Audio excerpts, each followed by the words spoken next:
Hi everybody, thank you very much for joining us today. My name is Michael Kahn and I'm the Lighthouse General Manager.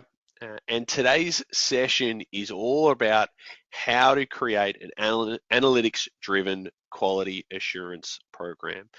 This is something that I'm very passionate, having been driving this with many of our customers, in particular with Scandinavian building services out of Canada. And this session is going to be a very practical, very pragmatic session talking through how to set up an analytics program. And we'll talk through Scandinavian's use case, we'll talk through the steps that you need to take, and hopefully everyone gets a lot of value out of it. So as a starting point, let's just introduce myself. As I mentioned, I was the co-founder, CEO, and now general manager of the Lighthouse solution. Like everyone, really excited to get rid of the headset and actually attend some of these sessions live and in person. Obviously we can't just yet, but hopefully soon. As you can tell by the accent, I'm an Australian, I'm a die-hard Aussie rules supporter, and I'm bleeding that into, or brainwashing my son to be the same. So a little bit of information about myself. In terms of today's session, we're going to cover a couple of topics. First, why is this important? Who is asking for it? What does this mean to you? We're then going to talk through what does a quality assurance program traditionally look like, and then where do we want it to go? And that's going to be grounded in these are the practical steps that you need to take in order to develop a more sophisticated and more insights-driven QA program.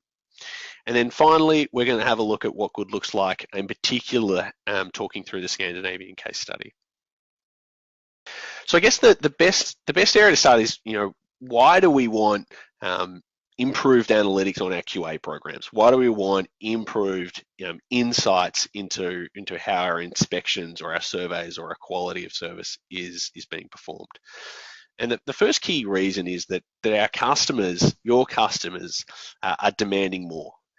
They want more insights rather than reports, more trend analysis, more benchmarking that demonstrates, are we on the right track? What are our failure points? How do we get better? And that's kind of a shift from, please just give me a weekly or a QBR or a presentation here, now and then. They want this information, regularly, live if possible, and a way to interact with it. So the first key reason why we want a more analytical driven program is because that's what our customers are asking, especially those larger portfolio customers. The second key reason is we want to shift towards a more macro view of managing our operations rather than managing everything on a site-to-site basis. So if we think about how QA has done previously in the past, it's very focused on a single site, a single location, but it hasn't been able to provide kind of full portfolio or a macro level view of how we are performing at all of our customers, at all of our sites. Key reason number 3 is we want to get better at proactively managing our operations and proactively managing our risks rather than just reacting day in, day out to what has flared up at a given location on a given day. So how can we start to see the month and potentially predict where our failure points are going to occur? Where are the areas that we need to improve to ensure that next month is better than this, and so forth? And then probably the last and the most kind of obvious to our team is cost. As customers have expected more, as folks are getting more used to seeing kind of improved dashboards and analytics, they're asking for better reports. And those reports, if we go down the old ways of working, take forever to build. So, I've had customers say these exact quotes to me. Essentially, I spend the last X number of days per week or per month just building my report. When a QBR comes up, that's 2 days work just to generate the PowerPoint presentation with the visuals inside of it that enables the discussion. So there's very much a pretty kind of hard cost line to this. How do we do this more efficiently? So if that's why, let's talk through what it looks like today and yesterday. Typically, when we think of our quality assurance programs, our inspection programs, there's kind of 3 steps.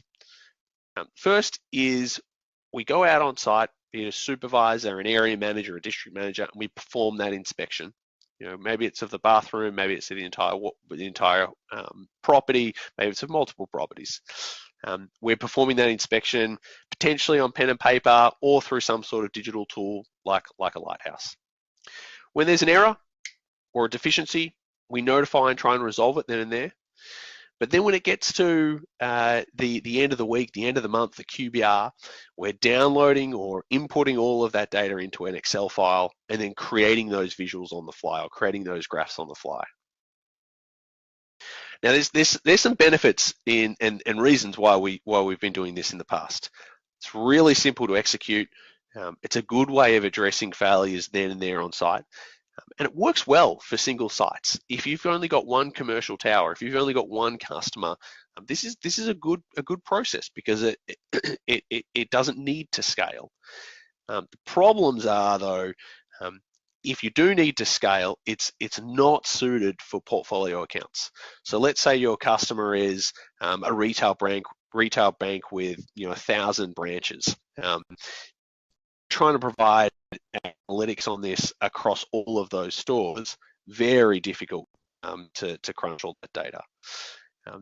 It's extremely time consuming to generate those reports if we're managing from Excel. And it's poor at identifying trends. It's good at just spitting out, this is what happened, not what should happen, or measuring over time. And last but not least, our customers expect more. So how do we shift this? Well, where we want to go is a couple iterations, in particular towards the end. The team should be going out on site and performing those inspections, leveraging a tool like a lighthouse, but a way to digitally record your inspection. That should automatically trigger notifications and actions, whether that be by push, by email, or otherwise.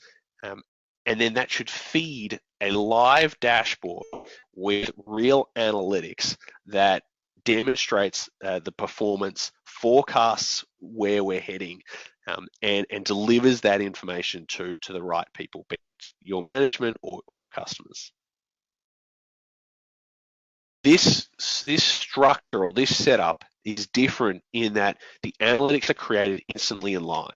So when you log into whatever the analytical tool is that you use, it'll have all of the data from today, yesterday, and last month, and then recreating the dashboard, recreating the report.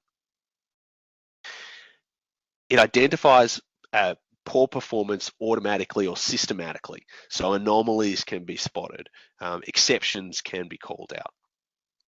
And as I was mentioning, it's a little bit of a set and forget dashboard. So you can create it once and then it runs in the background live. Now, there are some disadvantages to this. It takes a little bit more upfront time to set it up. You do need dedicated tools, and it's always suitable if you only are managing a single site. So it's worth keeping in mind when this is the right path to go down and when it's not. So if you want a live dashboard that has predictive analytics, that it tells you the information that you need to, that measures you against target, what do you need to get there? Well, the first thing you're going to need is a little bit of technology, and I'd bracket in kind of three key categories. One, you need a digital tool to collect the information. Whether that be a Lighthouse, an iAuditor, or a Cleantelligent, whoever it might be, you need a tool that digitally captures the quality assurance submissions that your team are doing. Two, that information then needs to feed into some sort of data lake or data warehouse, which can then have a dedicated BI tool sitting on top of. And that BI tool may be something like a Tableau, a Power BI, a QuickSight, a ClickSense. There's lots of tools out there. So from a technology perspective, 3 things you need: a tool to capture the information, somewhere to store it, and then a BI tool that sits on top. The second thing that you're going to need comes into the people.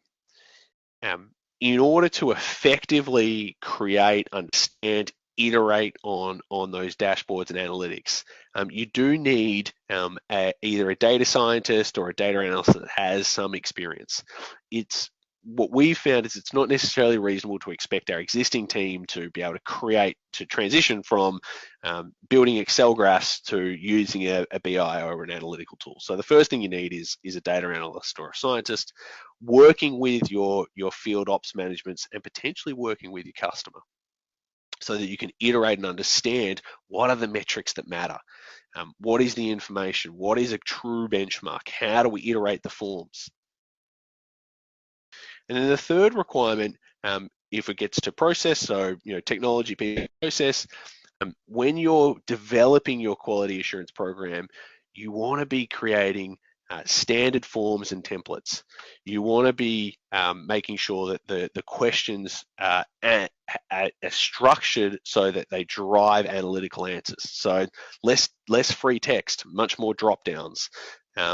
Gather the questions in the format that you need it, whether that be date, time, numbers, drop down lists, star rating, and all of the rest.